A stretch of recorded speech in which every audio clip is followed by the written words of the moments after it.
মৌলভীবাজারে বড়লেখায় উপজেলা প্রশাসন, উপজেলা প্রাণী সম্পদ দপ্তর ও ভেটেরিনারি হাসপাতাল আয়োজিত জাতীয় প্রাণী সম্পদ সপ্তাহ ও প্রদর্শনী 2025 অনুষ্ঠিত হয়েছে।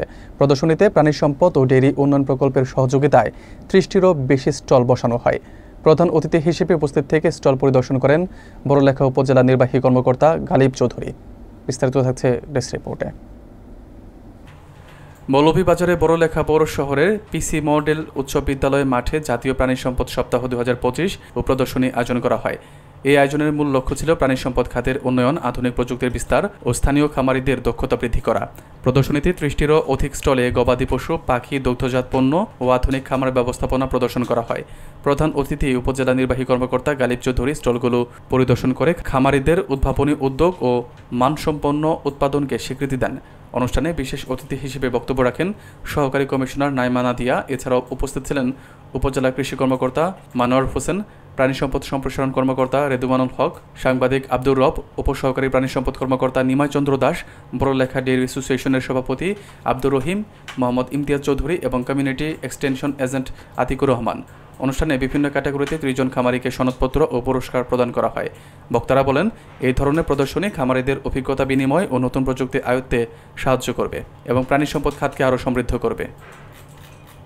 উৎসাহ নিয়ে তারা যেন এই প্রাণী সম্পদ সেক্টরে আরো ভালো করতে পারেন, এই আশাবাদ আমি ব্যক্ত করছি। আমার এতটুকুই বলার ছিল। ধন্যবাদ। আমি কৃতজ্ঞতা প্রকাশ করছি, ধন্যবাদ জ্ঞাপন করছি। আপনারা সারাদিন ব্যাপী অনেক কষ্ট করেছেন। আপনাদের এই প্রাণী এবং পাখিগুলো নিয়ে সেই প্রদর্শনীকে সফল করেছেন।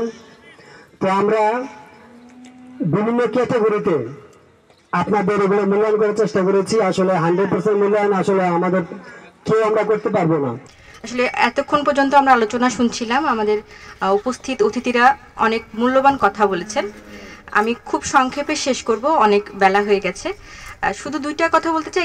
একটা হচ্ছে আমরা অনেকটা এগিয়েছি। আমাদের 14 লক্ষ মানুষ আমরা কোনো না কোনোভাবে প্রাণী সম্পদের উপরে, চাষের উপর ডিপেন্ডেন্ট, যেখান থেকে আমাদের কর্মসংস্থান হচ্ছে। এটা আমাদের কর্মসংস্থানের একটা বড় ক্ষেত্র। দ্বিতীয়ত হচ্ছে আমরা এখান থেকে একটা ভালো পুষ্টি পাচ্ছি।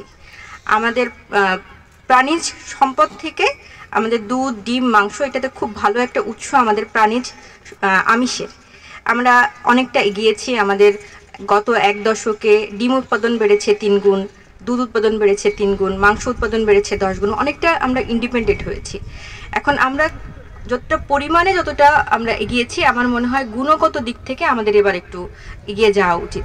আমাদের খাবারের মানগুলো আমরা অনেকে এক জায়গায় দেখি যে গরু মোটাতাজাকরণ করতে যে আমাদের কিছু ভ্যাকসিন হয়তো বা যেগুলো ব্যবহার করা হয়, যেটা আমাদের ক্ষতিকারক বা মানুষের শরীরে ক্ষতির কারণ হতে পারে। তো আমি খামারি ভাই বোনদের অনুরোধ করব, আমরা মোটাতাজাকরণ করব, আমরা প্রাণীর আমাদের চাহিদা যেটা পূরণ করার জন্য আমরা চেষ্টা করব, কিন্তু সেটা যেন কোনো অনৈতিকভাবে না হয়, যেটা আমাদের ক্ষতির কারণ যেন না হয়।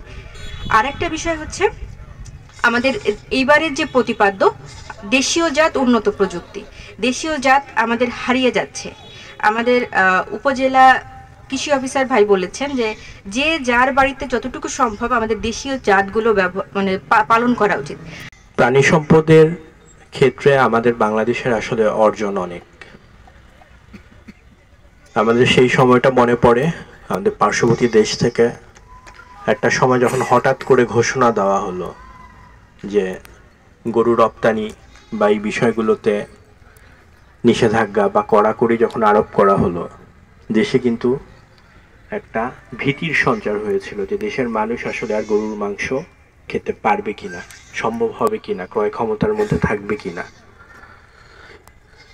তো সে সময় থেকে আসলে পানি সম্পদ ডিপার্টমেন্ট অনেক কাজ করেছে, চ্যালেঞ্জগুলো মোকাবেলা করেছে এবং এটা হচ্ছে বাস্তব আজকে যে আমাদের দেশের মানুষের যে মাংসের চাহিদা, এটা কিন্তু আমাদের দেশেই উৎপাদন হচ্ছে। আমাদের কিন্তু বাইরে থেকে এটি খুব বেশি মাংস আমদানি করতে হচ্ছে এরকম না। যেটা আমদানি হচ্ছে ওটা একেবারেই শৌখিন পর্যায়ে বা যাদের দরকার তারা, কিন্তু সাধারণ জনগণের জন্য কিন্তু আসলে এই মাংসের দরকার পড়ছে না।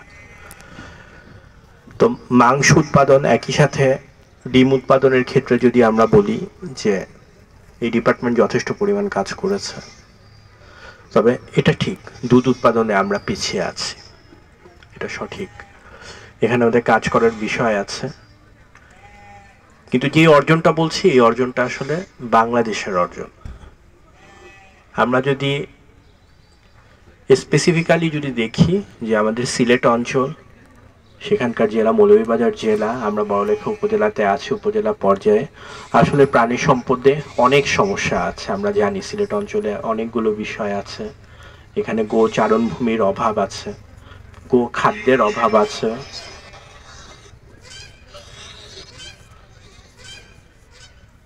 গো খাদ্যের অভাব আছে, এবং এই সব কিছু মিলে আসলে ঠিক ওইভাবে যেটা আমরা আশা করে থাকি প্রাণী সম্পদের ক্ষেত্রে একটা খুব অনুকূল পরিস্থিতি আছে এটা বলবো না, কিন্তু আমাদের সুযোগ আছে, সম্ভাবনা আছে। চা বাগানগুলোতে সুযোগ আছে, চা বাগানে চা শ্রমিকরা চাইলেই চা চাষের পাশাপাশি তাদের সুযোগ আছে, যেহেতু ওখানে ল্যান্ড আছে, তারা গরু পালন করতে পারে। একই সাথে হাওড় অঞ্চলের ট্রেডিশনাল যে ফার্মিংটা আছে সেটা আমরা কিভাবে আরেকটু ডেভেলপ করতে পারি সেটার বিষয় আছে। আর একেবারেই নতুন দিক যেটা এখান থেকে দাঁড়ালেই দেখা যাচ্ছে যে বিদেশি জাতের যেই গরুগুলো, আমার মনে হয় এখানে আসলে এখনো এই চর্চাটা খুব কম। উন্নত জাত বা বিদেশি জাত বলতে আমরা যেগুলোকে বুঝেছি, এই ধরনের পশুপালনের ব্যাপারে মানুষকে উৎসাহিত করার এখনো যথেষ্ট পরিমাণ সুযোগ আছে।